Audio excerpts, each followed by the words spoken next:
देखिए, हम लोग एन प्रोपाइल क्लोराइड के बारे में देख रहे थे। इसमें भी एक स्पेशल केस होता है। एन प्रोपाइल क्लोराइड का स्ट्रक्चर कुछ इस तरह का हो जाएगा, CH3 CH2 CH3। ये हो गया n propyl, n propane, normal propane, straight chain का प्रोपेन, नॉर्मल प्रोपेन। यहाँ पे किसी भी एक कार्बन पे क्लोरीन को जोड़ दीजिए।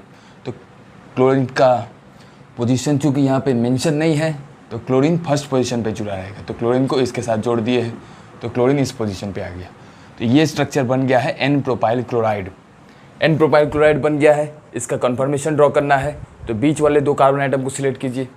अगर क्वेश्चन में नहीं बोला है कि किन दोनों कार्बन आइटम के बीच में सिलेक्ट करना है, कौन से 2 कार्बन आइटम को सिलेक्ट करें, जिसको फ्रंट कार्बन पकड़ना है, किसको बैक कार्बन पकड़ना है, तो हम लोग ऑलवेज बीच वाला 2 कार्बन आइटम को पकड़ लेते हैं। तो ये दोनों कार्बन आइटम को पकड़ लिए। तो पहला कन्फर्मेशन जैसे हम लोग का मन आएगा वैसा बना देंगे। तो देखिए, पहला कन्फर्मेशन हम लोग इस तरह का बना दिए। ये हो गया हमारा पहला कन्फर्मेशन। यहाँ पे रख दिया हाइड्रोजन, यहाँ पर CH3, यहाँ पर हाइड्रोजन, यहाँ पे रख दिए हैं हाइड्रोजन, यहाँ पे हाइड्रोजन, और यहाँ पे रख दिए हैं क्लोरीन। देखिए, ये हम लोग का एक कन्फर्मर बन गया है। इस कन्फर्मर में देखिए, ये है फ्रंट कार्बन। फ्रंट कार्बन के साथ जो जुड़ा है 2 हाइड्रोजन और 1 CH3। ये फ्रंट कार्बन के साथ जुड़ा है 2 हाइड्रोजन 1 CH3, और बैक कार्बन के साथ जुड़ा है 2 हाइड्रोजन और 1 क्लोरीन। तो बैक कार्बन के साथ जुड़ा है 2 हाइड्रोजन 1 क्लोरीन।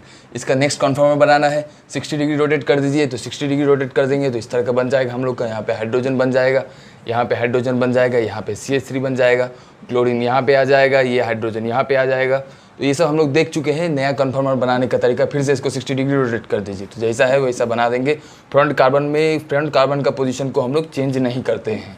तो फ्रंट कार्बन का पोजीशन को चेंज नहीं किए। क्लोरीन यहाँ पे आ गया है, हाइड्रोजन यहाँ पे चला जाएगा, और हाइड्रोजन यहाँ पे चला जाएगा।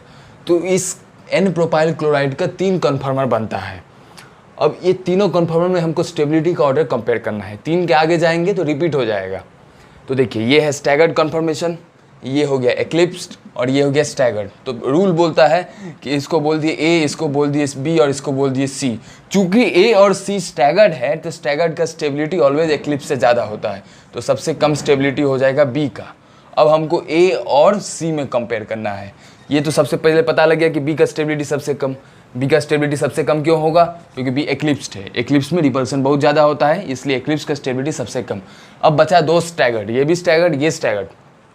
अब इन दोनों में हमें कंपेयर करना है, इन दोनों स्टैगर्ड में किसका स्टेबिलिटी ज़्यादा। तो इसमें एक्सेप्शन वाला प्रॉब्लम ये है कि इसका हम लोग 2 केस में हम लोग इसका बात करते हैं। हम लोग इसको 2 पॉइंट में बात करेंगे। पहला पॉइंट में बात करेंगे सॉलिड मीडियम में, दूसरा बात करेंगे लिक्विड मीडियम में। किसका सॉलिड मीडियम में?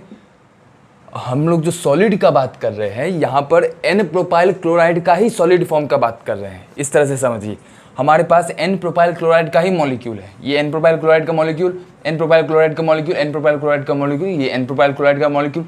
चूंकि यहाँ पे सब मॉलिक्यूल एक साथ पास में है, पैक स्ट्रक्चर, और पैक स्ट्रक्चर होता है, तो ये हो गया सॉलिड। लिक्विड कैसा दिखेगा एन प्रोपाइल क्लोराइड का? लिक्विड इस तरह से दिखेगा। हमें यहाँ पे भी हम लोग को मॉलिक्यूल्स दिख रहा है, लेकिन यहाँ पे मॉलिक्यूल के बीच में गैप बहुत है। तो गैप बहुत है, तो ये हो गया लिक्विड। ये किसका मॉलिक्यूल है? एन प्रोपाइल क्लोराइड का मॉलिक्यूल है। ये किसका मॉलिक्यूल है? ये भी एन प्रोपाइल क्लोराइड का मॉलिक्यूल है, लेकिन ये सॉलिड है।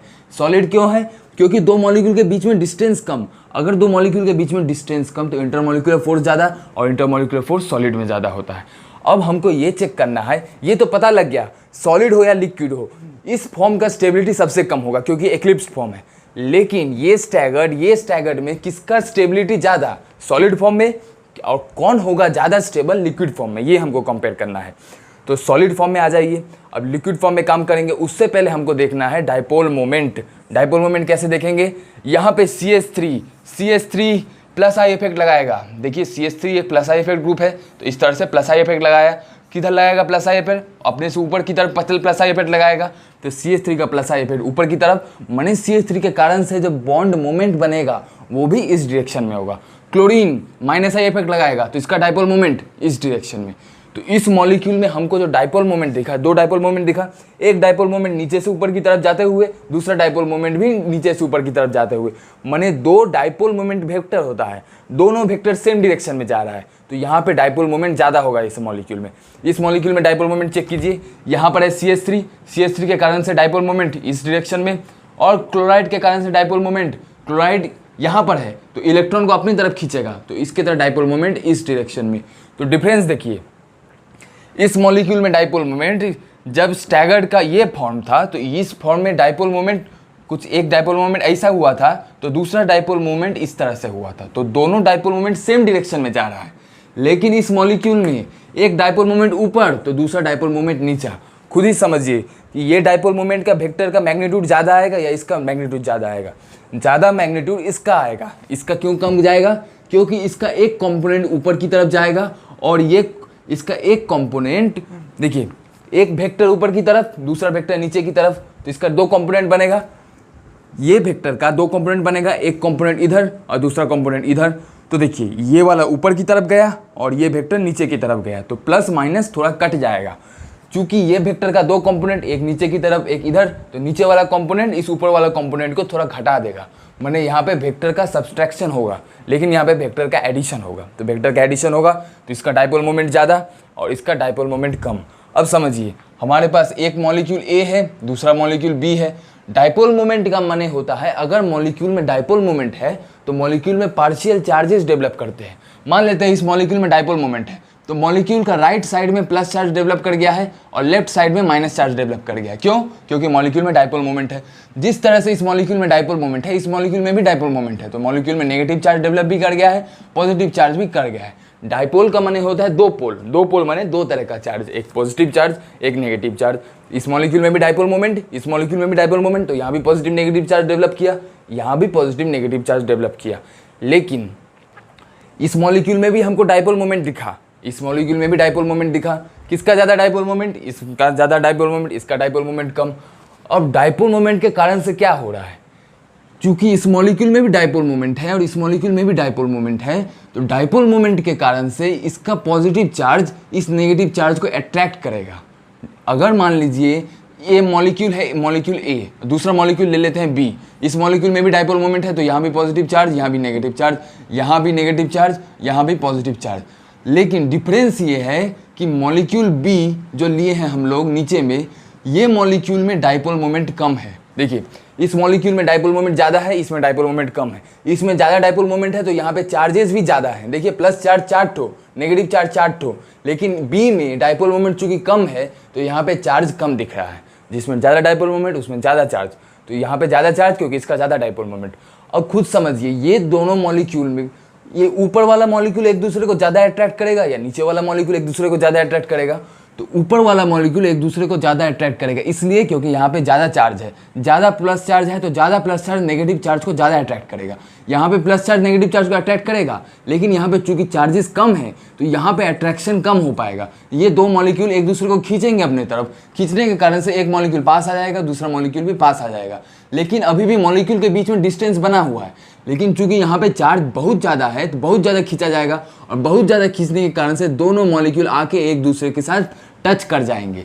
तो हमको ये पता लगा कि जिस मॉलिक्यूल में डाइपोल मोमेंट ज़्यादा, वहाँ पे चार्ज ज़्यादा तो ज़्यादा खींचा जाएगा एक दूसरे को ज़्यादा खींचा जाएगा तो दूसरा मॉलिक्यूल एक दूसरे के साथ आके एकदम चिपक जाएगा।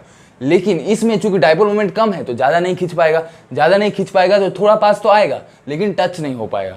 तो अब खुद ही समझिए, जिसमें डाइपोल मोमेंट ज़्यादा वो किस फॉर्म में रहना ट्राई कर रहा है। इसमें डाइपोल मोमेंट ज़्यादा था ए में, और जिसमें डाइपोल मोमेंट ज़्यादा था वो एकदम एक दूसरे के साथ टच कर रहा है।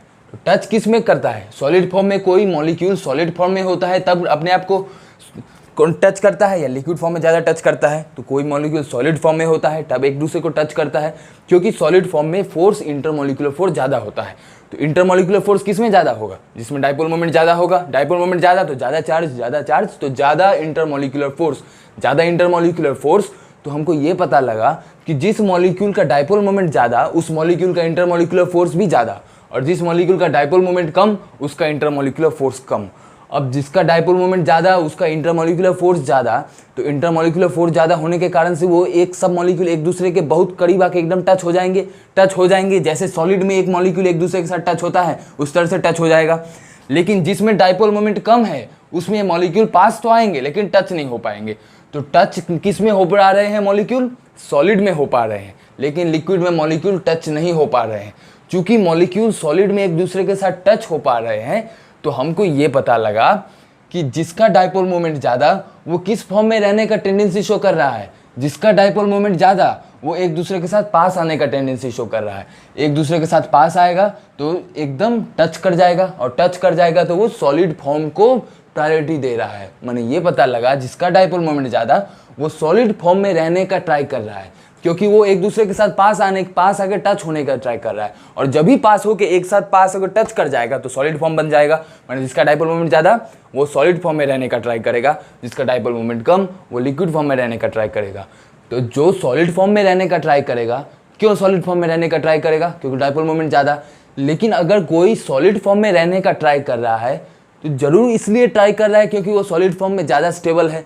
कोई सॉलिड फॉर्म में स्टेबल होगा तभी तो सॉलिड फॉर्म में रहने का ट्राई करेगा। लेकिन अगर कोई लिक्विड फॉर्म में स्टेबल होगा तो लिक्विड फॉर्म में रहने का ट्राई करेगा। कोई मॉलिक्यूल उसी फॉर्म में रहने का ट्राई करता है जिस फॉर्म में वो स्टेबल होता है। तो इससे ये पता लगा अगर कोई मॉलिक्यूल सॉलिड फॉर्म में रहने का चेष्टा कर रहा है तो वो मॉलिक्यूल सॉलिड फॉर्म में जरूर स्टेबल होगा। अब सॉलिड फॉर्म में रहने का कौन ट्राई कर रहा है? वो मॉलिक्यूल ट्राई कर रहा है जिसका डायपोल मोमेंट ज़्यादा। इन दोनों में किसका डायपोल मोमेंट ज़्यादा? ए और सी में। ए मॉलिक्यूल का डायपोल मोमेंट ज़्यादा। ए मॉलिक्यूल का डायपोल मोमेंट ज़्यादा तो ये सॉलिड फॉर्म में रहने का ट्राई करेगा, और जो सॉलिड फॉर्म में रहने का ट्राई करेगा वो सॉलिड फॉर्म में जरूर स्टेबल है, इसलिए सॉलिड फॉर्म में रहने का ट्राई करेगा। तो हमको ये पता लगा सॉलिड फॉर्म में ए मॉलिक्यूल का स्टेबिलिटी ज़्यादा होगा सी से। तो देखिए ए मॉलिक्यूल का स्टेबिलिटी सॉलिड फॉर्म में ज़्यादा होगा सी से। क्यों? ए का डायपोल मोमेंट ज़्यादा तो वो सॉलिड फॉर्म में रहने का ट्राई करेगा। सॉलिड फॉर्म में रहने का ट्राई कर रहे हैं माने वो सॉलिड फॉर्म में ज़्यादा स्टेबल है। लेकिन जब लिक्विड फॉर्म में हम लोग बात कर रहे हैं, देखिए सॉलिड स्टेट में बात किए तब हमको पता लगा सॉलिड स्टेट में कन्फर्मेशन ए का स्टेबिलिटी सी स्टेबिलिटी से ज़्यादा है। लेकिन वही लिक्विड स्टेट में एकदम उलट जाएगा। क्यों? क्योंकि लिक्विड स्टेट में वो मॉलिक्यूल का स्टेबिलिटी ज़्यादा होगा जो लिक्विड फॉर्म में रहने का ट्राई कर रहा है। तो कौन सा? जिसका डायपोल मोमेंट ज़्यादा वो लिक्विड फॉर्म में रहने का ट्राई कर रहा है, या फिर वो लिक्विड फॉर्म में रहने का ट्राई कर रहा है जिसका डायपोल मोमेंट कम? तो यहाँ से देखिए वो लिक्विड फॉर्म में रहने का ट्राई कर रहा है जिसका डायपोल मोमेंट कम। जिसका डायपोल मोमेंट कम वो लिक्विड फॉर्म में रहने का ट्राई करेगा। लिक्विड फॉर्म में रहने का ट्राई कर रहा है तो ये लिक्विड फॉर्म में ज़्यादा स्टेबल है। तो लिक्विड फॉर्म में सी का स्टेबिलिटी ज़्यादा होगा ए से, लेकिन सॉलिड फॉर्म में ए का स्टेबिलिटी ज़्यादा होगा सी से। तो ये स्टेबिलिटी फिक्स नहीं है, ये सोल्यूशन या फिर हम लोगों का कंडीशन पे डिपेंड करता है। अगर हमको मीडियम में सॉलिड फेज दिया गया है तब ए का स्टेबिलिटी ज़्यादा हो जाएगा सी से, लेकिन वहीं पे अगर लिक्विड फेज बोल दिया गया है तो सी का स्टेबिलिटी ज़्यादा हो जाएगा ए से। तो इस तरह से ये एन प्रोपाइल क्लोराइड के एक्सेप्शन ध्यान रखेंगे। और इसमें वो कोई मामला नहीं है कि गॉस फॉर्म एंटी फॉर्म से ज़्यादा स्टेबल होता है, यहाँ पे कोई भी ऐसा बात नहीं है। यहाँ पे जनरल जो रूल बोलता है, रूल के हिसाब से गॉस एंटी फॉर्म और गॉस फॉर्म में ज़्यादा स्टेबल एंटी फॉर्म, तो इस मॉलिक्यूल में भी एंटी फॉर्म ही ज़्यादा स्टेबल होता है गॉस से।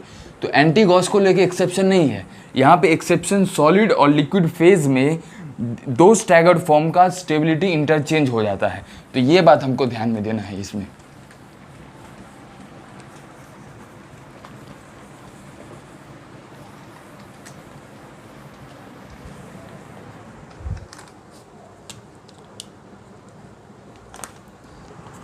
अब जैसे हम लोग कर लेंगे इस मॉलिक्यूल का कन्फर्मेशन CH3 CH2 NH2। जब इसका कन्फर्मेशन ड्रॉ करने के लिए गए तो क्वेश्चन में बोल दिया गया है हमको ये दोनों एटम के अक्रॉस कन्फर्मर ड्रॉ करना है। तो ये दोनों एटम में कौन कौन सा एटम है? एक एटम मिला नाइट्रोजन, दूसरा एटम मिला कार्बन। मैंने एक को फ्रंट कार्बन में रखेंगे, फ्रंट पोजीशन पे रखेंगे, दूसरे को बैक पोजीशन पे रखेंगे। अब किसको फ्रंट पोजीशन पे रखें? नाइट्रोजन को फ्रंट पोजीशन पे रखें या फिर कार्बन को फ्रंट पोजीशन पे रखें? तो नाइट्रोजन को ही फ्रंट पोजीशन पे रखना पड़ेगा। नाइट्रोजन को फ्रंट पोजीशन पे इस तरह से रख देंगे और बैक पोजीशन पे कार्बन को इस तरह से रख देंगे। तो ये होगा हम लोगों को कन्फर्मर बनाने का तरीका। और तीन ग्रुप जो नाइट्रोजन से जोड़ेंगे इस तरह से जोड़ देंगे ग्रुप, जैसे हम लोग जोड़ते हैं। तो बस हमको ये ध्यान में रखना है जब कार्बन को छोड़ के जब कोई दूसरा एटम आ जाता है जिसको फ्रंट या बैक पोजीशन पे रखना है तो हम लोग उसको फ्रंट पे रखते हैं और कार्बन को बैक पे रख देंगे। क्योंकि नाइट्रोजन को अगर बैक पे रखेंगे तो उसको शो करने का कोई तरीका नहीं है, क्योंकि बैक पे रखेंगे तो कैसे शो करेंगे, क्योंकि बैक का जो एटम है उसको सर्कल से शो करना है। सर्कल है तो ये पहले से ही बात फिक्स है, सर्कल है तो कार्बन है। लेकिन नाइट्रोजन को कैसे पता लगेगा, सर्कल फिर से नाइट्रोजन के लिए भी सर्कल नहीं डाल सकते हैं, सर्कल कार्बन के लिए यूज़ किया जाता है। तो नाइट्रोजन के लिए हम लोग नाइट्रोजन को फ्रंट पे रखेंगे और कार्बन को बैक पे रख दिए। अब देखिए इसका हम लोग कन्फर्मर कैसे ड्रॉ कर लेंगे। अब देखिए नाइट्रोजन के पास एक लोन पेयर भी है और लोन पेयर को हम लोग एक ग्रुप मानेंगे। जैसे नाइट्रोजन के साथ 2 हाइड्रोजन जुड़ा है, एक लोन पेयर है, तो नाइट्रोजन के पास 3 ग्रुप, 2 हाइड्रोजन और एक लोन पेयर। अब इसका हम लोग कन्फर्मेशन इस तरह से बना लेंगे। तो ये हम लोग बना लिए इसका कन्फर्मर। ये नाइट्रोजन को फ्रंट एटम पे रखे हैं और कार्बन को बैक एटम पे रख दिए। तो यहाँ पे चला गया 2 हाइड्रोजन कार्बन से जुड़ा है, एक CH3, 2 हाइड्रोजन कार्बन से जुड़ा है, 2 हाइड्रोजन एक CH3, 2 हाइड्रोजन एक CH3। नाइट्रोजन से जुड़ा है एक लोन पेयर, ये लोन पेयर नाइट्रोजन से जुड़ा है और 2 हाइड्रोजन भी नाइट्रोजन से जुड़ा है। तो ये हम लोग का एक कन्फर्मर बना है इस स्ट्रक्चर का। अब इसका नेक्स्ट कन्फर्मर बनाना है तो 60 डिग्री रोटेट कीजिए। फ्रंट का जो पोजीशन है उसको फिक्स रखेंगे, फ्रंट का पोजीशन को फिक्स रखेंगे, ये हम लोग का फ्रंट का। और ये हो गया बैक का पोजीशन, बैक का पोजीशन को चेंज कर दीजिए। हाइड्रोजन यहाँ पे आ जाएगा, CH3 यहाँ पे बन जाएगा और हाइड्रोजन यहाँ पे आ गया। ये एक कन्फर्मर बना। दूसरा कन्फर्मर बना लीजिए। फ्रंट का जो पोजीशन है, फ्रंट का पोजीशन कन्फर्मर बनाते समय कभी हम लोग चेंज नहीं करते हैं, चेंज सिर्फ करते हैं बैक का कन्फर्मर को। तो बैक का कन्फर्मर फिर यहाँ पे हाइड्रोजन इधर, CH3 यहाँ पे और हाइड्रोजन यहाँ पे। तो 3 ऐसा बन गया। क्या और बनेगा इसका, तो देखिए इसका हम लोग एक और बना सकते हैं। एक और बना लीजिए। यहाँ पे नाइट्रोजन यहाँ पे लगा देंगे, लोन पेयर यहाँ पे हाइड्रोजन, यहाँ पे हाइड्रोजन और 3 ग्रुप है। एक हाइड्रोजन को यहाँ पे रख दिए, CH3 को यहाँ पे रख दिए हैं, CH3 को ऊपर में रख दिए हैं और हाइड्रोजन यहाँ पे आ गया है। तो ये हम लोगों का 4 कन्फर्मर बन गया है। अब 4 कन्फर्मर में हम लोगों को स्टेबिलिटी को डिटरमाइन करना है। तो स्टेबिलिटी को डिटरमाइन करने से पहले हम लोग एक नया टॉपिक को देखेंगे। यहाँ पे मॉलिक्यूल में लगेगा गॉस इफेक्ट। गॉस इफेक्ट वो सब मॉलिक्यूल में लगता है जिस मॉलिक्यूल में लोन पेयर आ जाए।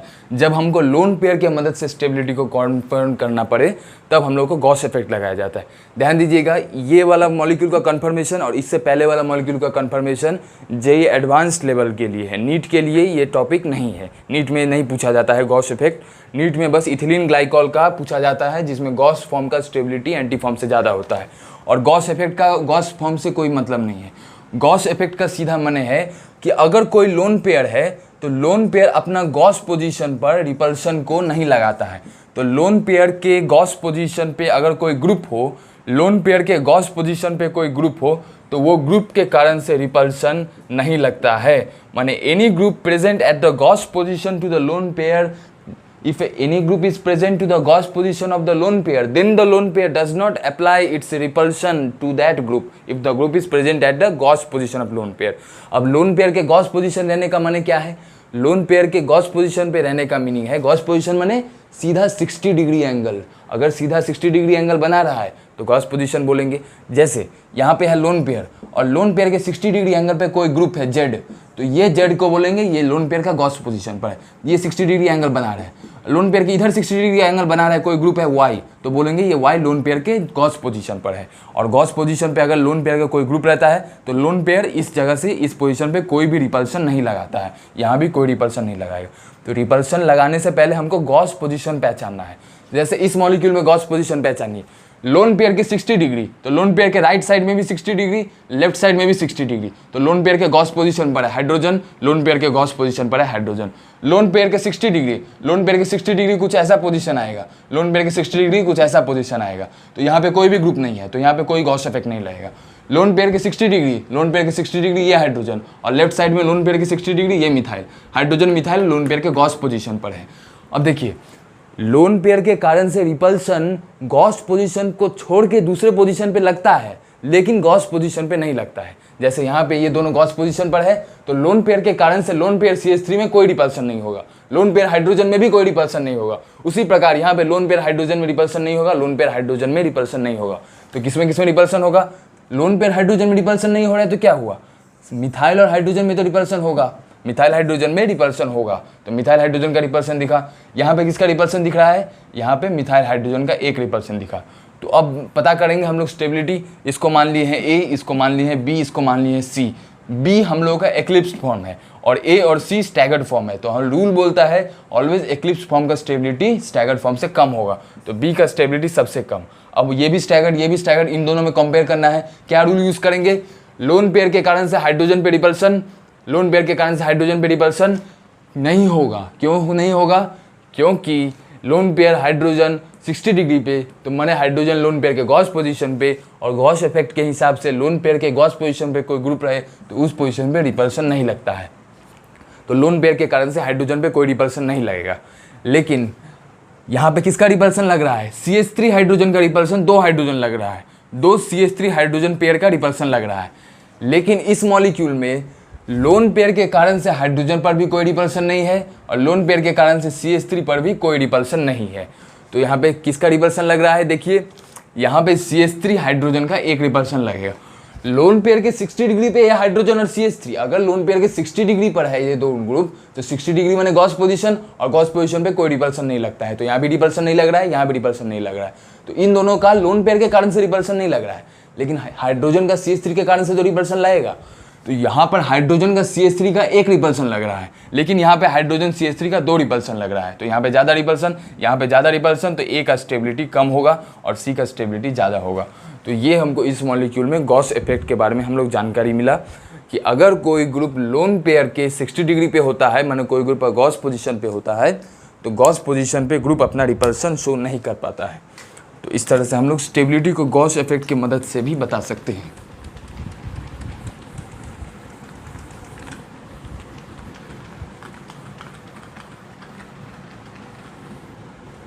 ये सब टॉपिक जेईई मेंस में आने का भी प्रोबेबिलिटी कम होता है।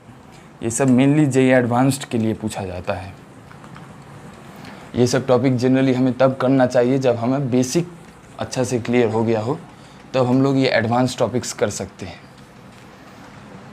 और कुछ टॉपिक्स ऐसे भी हैं जो अभी तक पूछे भी नहीं गए हैं, तो इन सब का प्रोबेबिलिटी होता है कि पूछा भी जा सकता है, नहीं भी पूछा जा सकता है। इसलिए ये सब उतना भी ज़्यादा इम्पोर्टेंट नहीं, लेकिन फिर भी हम लोग का बेसिक अगर हो गया हो तो इसको हम लोग एक बार ज़रूर देख सकते हैं।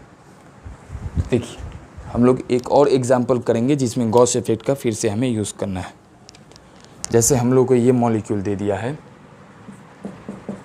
F2CHOH, इसका कन्फर्मर ड्रॉ करना है। किसके अबाउट ड्रॉ करना है ये भी बोल दिया गया है।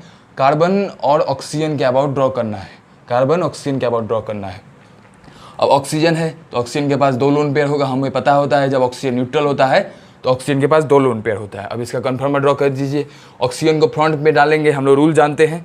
ये हम लोग डाले हैं ऑक्सीजन, ये फ्रंट पर है, और इसके पीछे में जो बड़ा सर्कल है ये है कार्बन, ये बड़ा वाला सर्कल है कार्बन, और फ्रंट में डाले हैं ऑक्सीजन को, क्योंकि रूल होता है जब कार्बन को छोड़ के दूसरा एटम हो तो दूसरा एटम को हम लोग फ्रंट पे डालते हैं।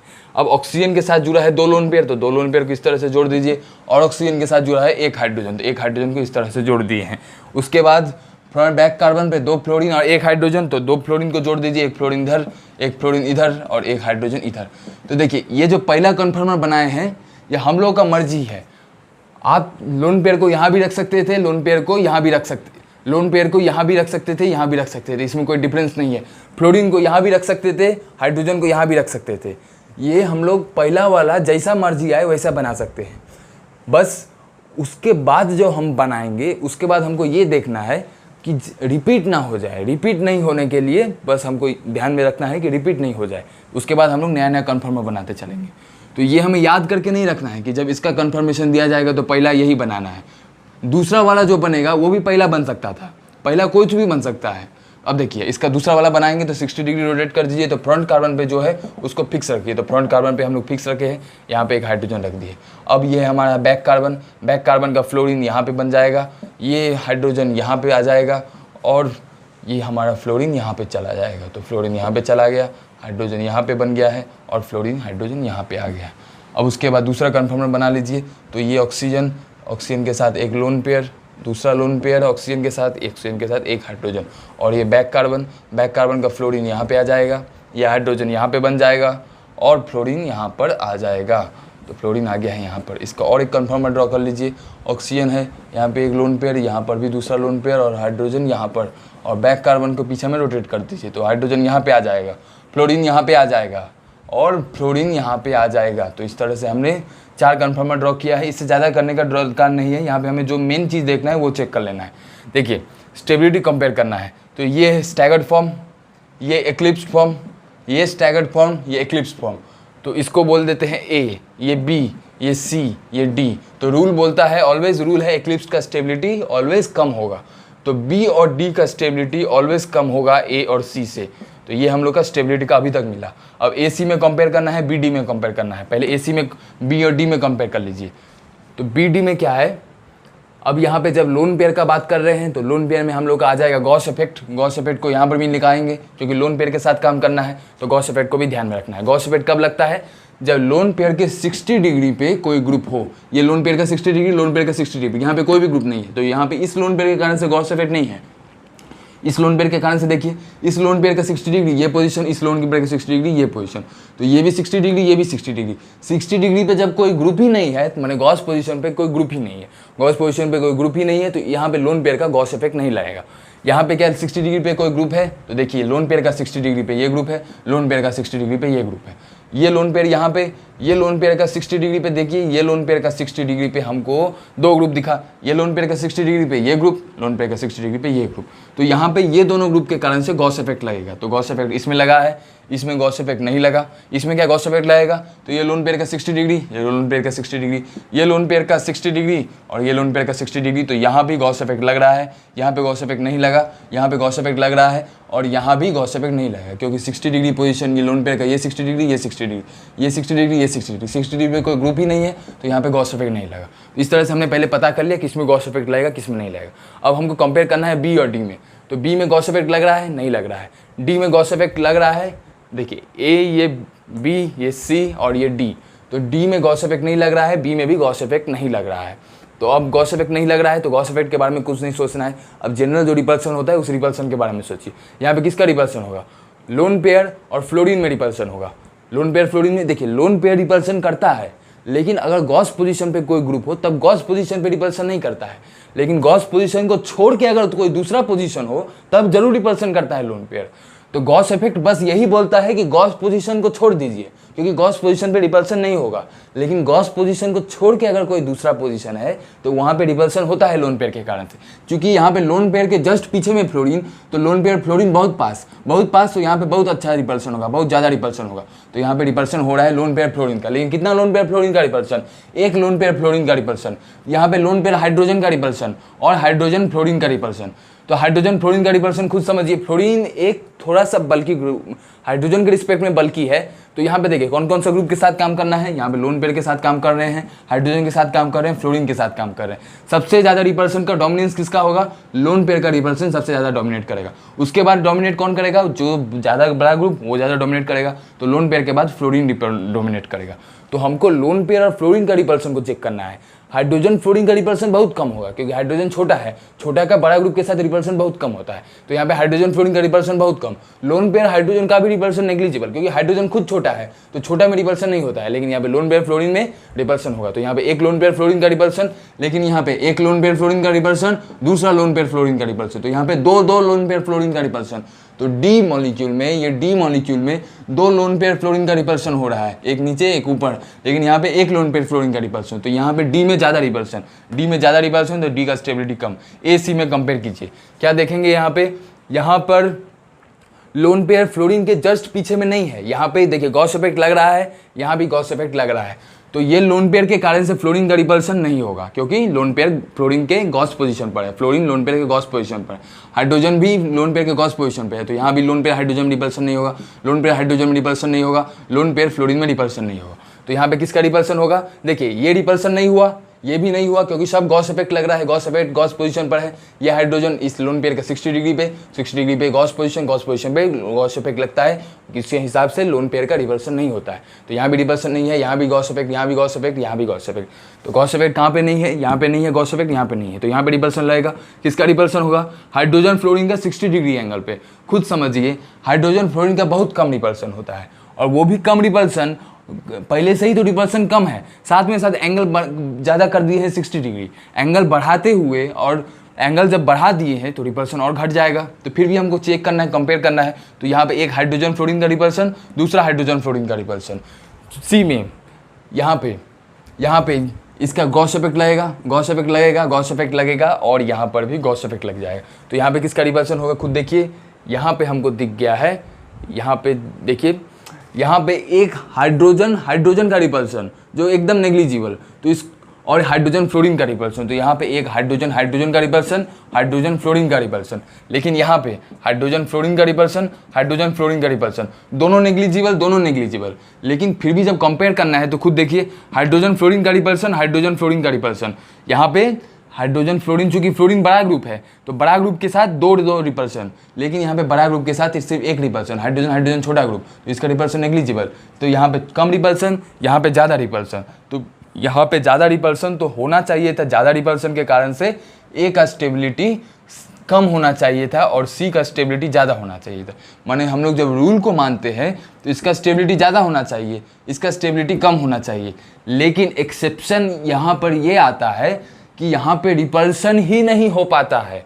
रिपल्सन कब होता है? जब दोनों ग्रुप बल्की हो। यहाँ पे तो ग्रुप बल्की ही नहीं है, तो रिपल्सन कैसे होगा? तो रिपल्सन नहीं होगा तो कैसे कंपेयर करेंगे? तो यहाँ पे रिपल्सन नहीं होता है, यहाँ पे अट्रैक्शन होता है। कैसे होगा अट्रैक्शन? फ्लोरीन बहुत इलेक्ट्रोनेगेटिव एलिमेंट, तो इसके पास पार्शियल माइनस चार्ज। फ्लोरीन बहुत इलेक्ट्रोनेगेटिव एलिमेंट, तो इसके पास पार्शियल माइनस चार्ज। यहाँ पे फ्लोरीन बहुत इलेक्ट्रोनेगेटिव एलिमेंट, तो इसके पास पार्शियल माइनस चार्ज। अब ये हाइड्रोजन ऑक्सीजन से जुड़ा है, ऑक्सीजन बहुत इलेक्ट्रोनेगेटिव एलिमेंट, तो ऑक्सीजन के पास पार्शियल माइनस। जब भी ऑक्सीजन के पास पार्शियल माइनस, क्योंकि ऑक्सीजन हाइड्रोजन से जुड़ा है, ऑक्सीजन में इलेक्ट्रॉन को अपनी तरफ खींच लिया है क्योंकि ज़्यादा इलेक्ट्रोनेगेटिव है, तो इसके पास इलेक्ट्रॉन ऑक्सीजन की तरफ भाग गया है। तो इलेक्ट्रॉन ऑक्सीजन की तरफ भाग गया है तो ये भी बोल सकते हैं इलेक्ट्रॉन हाइड्रोजन से दूर चला गया है, ऑक्सीजन के पास नेगेटिव चार्ज, हाइड्रोजन से इलेक्ट्रॉन दूर चला गया है तो हाइड्रोजन के पास इलेक्ट्रॉन का लॉस हुआ है, तो हाइड्रोजन के पास पार्शियल पॉजिटिव चार्ज। तो शॉर्टकट में क्या याद रखते हैं, जब कोई हाइड्रोजन या कोई भी एटम किसी भी मोर इलेक्ट्रोनेगेटिव एलिमेंट के साथ जुड़ा रहता है तो मोर इलेक्ट्रोनेगेटिव एलिमेंट के पास पार्शियल माइनस चार्ज, तो बाकी जो दूसरा एटम है उसके पास अपने आप पार्शियल प्लस बन जाता है, क्योंकि इलेक्ट्रॉन इधर खींचा गया, यहाँ से बीच में था पहले इलेक्ट्रॉन, अब इलेक्ट्रॉन इधर खींचा गया तो इलेक्ट्रॉन इसके पास आ गया है, तो इसके पास नेगेटिव, इसके पास पॉजिटिव। यहाँ पे फ्लोरीन के पास पार्शियल माइनस, हाइड्रोजन के पास पार्शियल प्लस। नेगेटिव पॉजिटिव में इंट्रामोलिक्यूलर हाइड्रोजन बॉन्ड, यहाँ पे इंट्रामोलिक्यूलर हाइड्रोजन बॉन्ड, यहाँ पे नेगेटिव पॉजिटिव, ये नेगेटिव पॉजिटिव में इंट्रामोलिक्यूलर हाइड्रोजन बॉन्ड। कितना इंट्रामोलिक्यूलर हाइड्रोजन बॉन्ड? एक इंट्रामोलिक्यूलर हाइड्रोजन बॉन्ड, दूसरा इंट्रामोलिक्यूलर हाइड्रोजन बॉन्ड, तो यहाँ पे दो इंट्रामोलिक्यूलर हाइड्रोजन बॉन्ड। और यहाँ पे अट्रैक्शन हो रहा है, जब जितना अट्रैक्शन होता है एनर्जी उतना घटता है, उतना एनर्जी रिलीज होता है और स्टेबिलिटी उतना बढ़ता है। तो यहाँ पे दो इंट्रामोलिक्यूलर हाइड्रोजन बॉन्ड, तो दो अट्रैक्शन का रीजन, तो यहाँ पे दो अट्रैक्शन हो रहा है। यहाँ पर फ्लोरीन के पास नेगेटिव, ऑक्सीजन के पास नेगेटिव और हाइड्रोजन के पास पॉजिटिव, तो यहाँ पे नेगेटिव पॉजिटिव का एक इंट्रामोलिक्यूलर हाइड्रोजन बॉन्ड। लेकिन हाइड्रोजन में तो इंट्रामोलिक्यूलर हाइड्रोजन बॉन्ड नहीं होगा, हाइड्रोजन में कुछ भी नहीं होगा। वैन हाइड्रोजन में रिपल्सन ही मिनिमम, क्योंकि छोटा ग्रुप है, तो यहाँ पे रिपल्सन को कंसिडर नहीं भी करें तो हमको ये दिखा यहाँ पे फ्लोरीन हाइड्रोजन में एक इंट्रामोलिक्यूलर हाइड्रोजन बॉन्ड, लेकिन यहाँ पे दो इंट्रामोलिक्यूलर हाइड्रोजन बॉन्ड, तो यहाँ पे ज़्यादा इंट्रामोलिक्यूलर हाइड्रोजन बॉन्ड, तो ज़्यादा अट्रैक्शन, और ज़्यादा अट्रैक्शन तो ये इसका स्टेबिलिटी, अट्रैक्शन के कारण से स्टेबिलिटी बढ़ता है, क्योंकि एनर्जी घटता है। जिसका एनर्जी कम उसका स्टेबिलिटी ज़्यादा, तो ए का एनर्जी कम है तो ए का स्टेबिलिटी ज़्यादा होगा। तो ये जो हम लोग लिखे हैं ये गलत होता है, ये नॉर्मल रूल फॉलो करते हैं तब होता है। यहाँ पे हाइड्रोजन बॉन्ड के हिसाब से ए का स्टेबिलिटी ज़्यादा होता है सी से। रीजन है एच बॉन्डिंग को फॉलो करेंगे तो इस तरह से हम लोग का बन जाता है। तो ये सब कुछ एक्सेप्शन वाले हैं कन्फर्मेशंस में जो हम लोग ध्यान रख सकते हैं। गॉस इफेक्ट इंपॉर्टेंट है, गॉस इफेक्ट के साथ ये लोन पेयर का जब भी क्वेश्चन आए तो गॉस इफेक्ट को फॉलो करेंगे।